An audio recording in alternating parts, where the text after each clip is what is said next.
John D. Rockefeller, the name synonymous with immense wealth and business acumen, did not begin life as one of the richest men in history.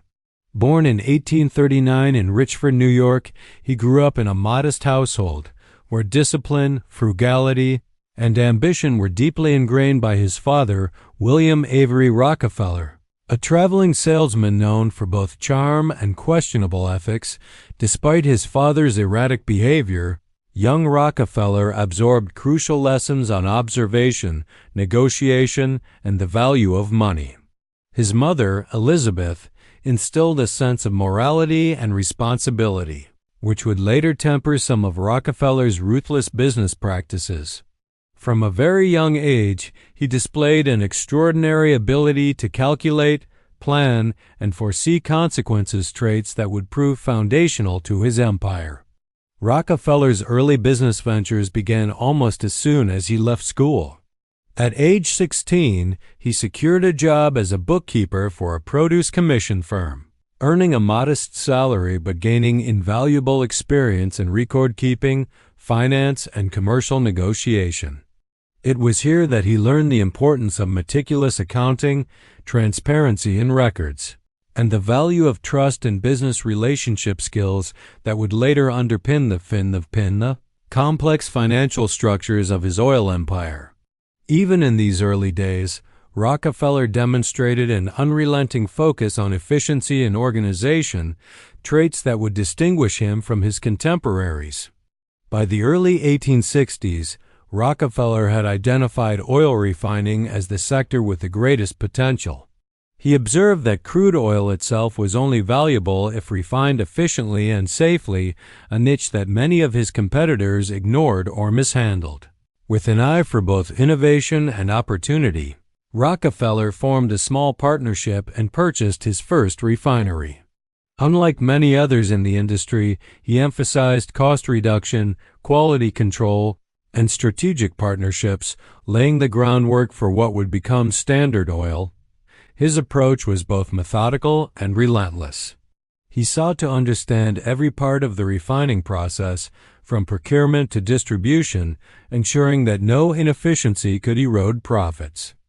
But Rockefeller's brilliance extended beyond operational efficiency. Even at this early stage, he began assembling a network of trusted advisors and family members, subtly introducing a principle that would define his secret: wealth must be structured, managed, and protected in ways that transcend any individual's lifespan. This early focus on planning and legacy hinted at the mechanisms that would later allow his fortune to endure across generations. By the end of Part 1, readers see the foundation of Rockefeller's empire not simply in his business ventures, but in his mindset. He is portrayed not merely as a man chasing money, but as a strategist, a visionary, and a system builder. The stage is set for the rise of Standard Oil and the deeper, hidden mechanisms that ensure his wealth will outlive him. Foreshadowed throughout is the mysterious secret behind Rockefeller's enduring fortune, a combination of foresight, meticulous planning, and strategic relationships that will unfold in the subsequent parts of the story. By the mid-1860s, John D. Rockefeller had moved beyond the modest beginnings of his early refinery work. He had identified oil not merely as a commodity, but as a system of interconnected opportunities, each offering leverage for long-term growth. With a sharp mind for both finance and strategy, he began consolidating his holdings, gradually forming what would become Standard Oil, a corporation that would dominate the American oil industry. Unlike many industrialists of his era, Rockefeller understood that raw ambition alone was insufficient. Wealth had to be protected, structured, and expanded in ways that outlasted temporary markets or political changes. Standard Oil's rise was methodical and often controversial. Rockefeller employed a combination of competitive pricing, strategic partnerships, and ruthless acquisitions to absorb competitors and consolidate control. He negotiated favorable shipping rates with railroads, sometimes leveraging threats of lost business or exclusive deals. ensuring that his refineries enjoyed cost advantages impossible for others to match. Public criticism and accusations of monopolistic behavior followed him, but Rockefeller's foresight enabled him to navigate legal challenges, public opinion, and emerging regulatory frameworks with calculated precision. These early maneuvers demonstrated his understanding that lasting wealth requires not only financial acumen, but also mastery over legal and political systems. Central to Part 2 is the introduction of Rockefeller's trust system. Rather than allow his fortune to be fragmented or vulnerable to inheritance disputes, Rockefeller pioneered the creation of legal entities that pooled assets under centralized management. These structures not only maximized efficiency, but also provided a mechanism for controlling multiple companies simultaneously. Through trusts, he ensured that Standard Oil could operate seamlessly across state lines, sidestepping limitations of individual ownership while securing enduring control. This practice foreshadows the secret mechanism of wealth preservation that would allow his fortune to survive economic cycles, legal scrutiny, and even the deaths of its founders. Rockefeller's personal philosophy also played a key role in building the fortune. He valued meticulous record-keeping, strict budgeting, and a disciplined lifestyle that minimized personal risk. At the same time, he cultivated relationships with trusted advisors, family members, and influential figures, embedding a network of loyalty and expertise that strengthened his position. Every decision was weighed not only for immediate profit, but for long-term sustainability, reflecting an understanding that true wealth is less about accumulation and more about perpetuation. By the end of Part 2, Rockefeller has transformed from a sharp young businessman into the architect of a vast empire. Readers gain insight into how he combined operational efficiency, legal innovation, and strategic foresight to build a fortune capable of enduring beyond his lifetime.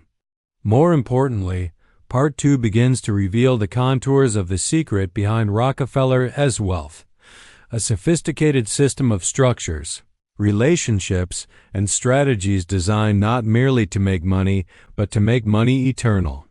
The foundation of the empire is now firmly in place, setting the stage for the deeper exploration of the hidden mechanisms that ensure the Rockefeller fortune truly won't die out by the time Standard Oil had become a dominant force in the late 19th century. John D. Rockefeller was no longer just a wealthy industrialist.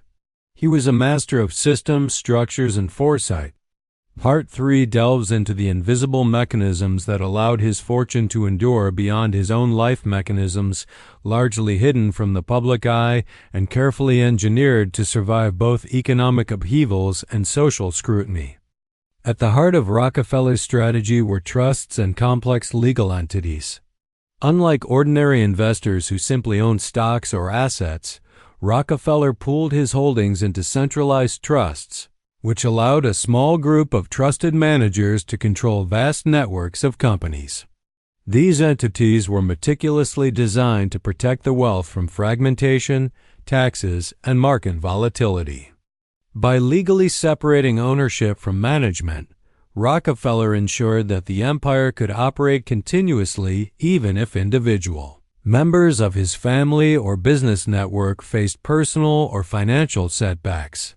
This innovation was revolutionary for its time, creating a model that modern corporations and philanthropic foundations still use today to maintain control and longevity.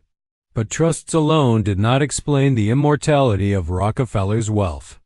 Equally important was his cultivation of an invisible network of advisors, confidants, and family members trained in the principles of wealth preservation.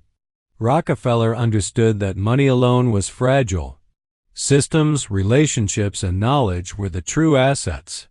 He carefully mentored his sons and relatives in the management of investments, emphasizing discretion, patience, and strategic thinking.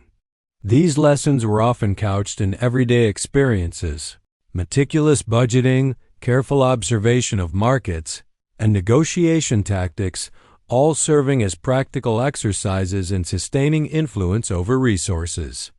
This deliberate intergenerational transfer of knowledge became a core component of his secret mechanism to ensure that wealth was not merely inherited, but intelligently maintained and expanded. Another element of Rockefeller's invisible hand was foresight in diversification. While oil was the foundation of his fortune, Rockefeller strategically invested in sectors that others overlooked or considered secondary, such as railroads, banking, and real estate. These investments were not made haphazardly. They were calculated steps in a long-term plan to create resilience against market shocks.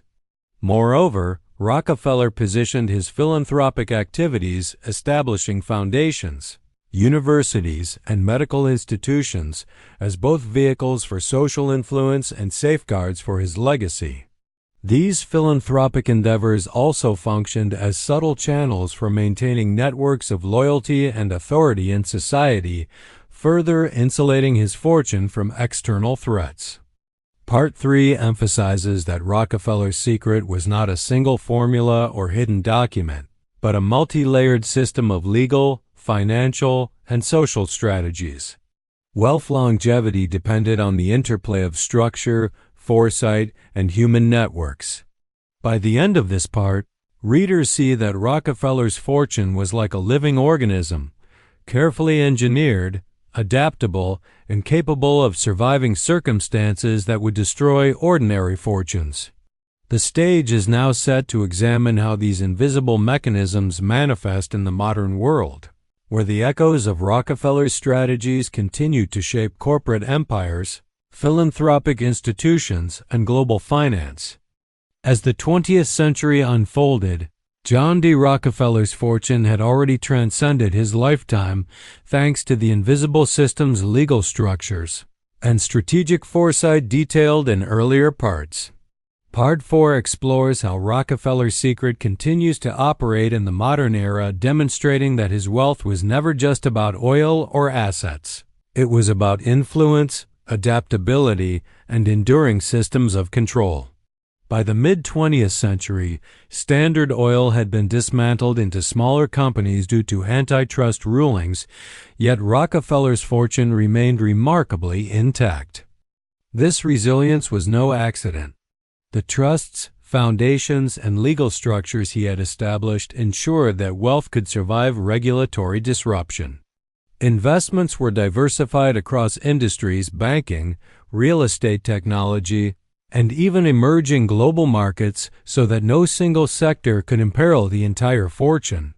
Today, many of these entities, while legally independent, still carry traces of Rockefeller-era ownership or influence, illustrating the enduring power of foresight and systemized wealth management. Part 4 also emphasizes the role of Rockefeller's philanthropic foundations, such as the Rockefeller Foundation and the University of Chicago Endowment. While these institutions were publicly framed as vehicles for charity and education, they also functioned as long-term instruments of influence. By shaping education, research, and public health, the Rockefeller family maintained a subtle but persistent presence in society, indirectly protecting and enhancing their wealth. These philanthropic arms are living proof of the strategy that wealth longevity is not purely financial, it is social, cultural, and intellectual. They demonstrate that the true secret behind enduring fortune involves embedding oneself into the very structures that govern society. Another key element in the modern echoes is the meticulous planning and training of successive generations. Rockefeller descendants were educated not merely in wealth management, but in the principles of discretion, network building, and strategic influence. They learned to operate behind the scenes, managing portfolios, trusts, and corporate boards while avoiding public scrutiny. This combination of skill transfer and controlled influence ensured that the empire did not collapse under internal mismanagement, a challenge that has toppled many other dynastic fortunes. Part 4 also introduces the investigative angle. Modern journalists, Historians and financial analysts have tried to uncover the full extent of Rockefeller's enduring wealth. While some components are publicly known, the complete architecture remains elusive, shrouded in private trusts, offshore holdings, and complex corporate structures. The difficulty in tracing these assets highlights the genius of Rockefeller's approach. Wealth longevity is less about secrecy alone and more about building layers of legal, financial, and social resilience that are difficult to dismantle or disrupt. By the end of Part 4, readers see that Rockefeller's fortune is not static. It is dynamic, constantly evolving with the global economy. The structures he built over a century ago continue to influence modern finance, corporate governance, and philanthropy. The story emphasizes that Rockefeller's secret was never about amassing money for its own sake. It was about creating systems that could endure, adapt, and persist. These modern echoes prepare the narrative for Part 5, which will explore the philosophical and strategic dimensions of this enduring power, showing that the true wealth is influence, foresight, and the ability to shape the world across generations. Rockefeller's strategy was multi-layered. Beyond his corporate holdings, he embedded himself and his family within social, political, and intellectual networks that ensured both security and control through philanthropic foundations, universities, hospitals, and research institutions. Rockefeller influenced the direction of education, medicine, and science.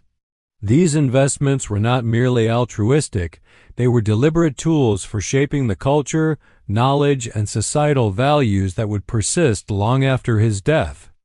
By positioning his fortune in these strategic arenas, Rockefeller ensured that his influence could survive even dramatic changes in political and economic climates. A key aspect of this enduring power was the deliberate cultivation of legacy. Rockefeller trained his descendants and close associates to think systemically, to anticipate social and market trends, and to act discreetly yet decisively. These lessons were more about leadership, strategy, and perception than about money itself. By transferring knowledge alongside wealth, Rockefeller ensured that the mechanisms sustaining his fortune would remain functional across generations. His approach illustrates a critical insight. Inherited money without strategic understanding is vulnerable, while inherited knowledge and systems can perpetuate influence indefinitely. Part 5 also examines the ethical and philosophical dimensions of Rockefeller's legacy. While he was often criticized for his ruthless business tactics, there is a paradox in his approach. He combined a drive for personal gain with a vision for societal impact.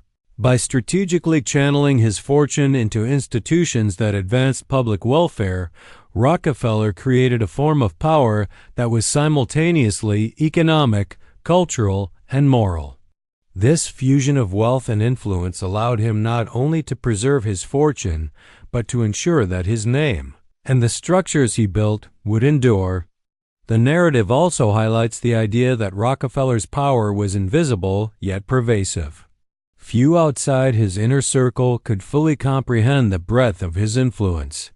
Decisions made by corporations, philanthropic boards, and policy institutions often reflected the subtle guidance of Rockefeller-era strategies.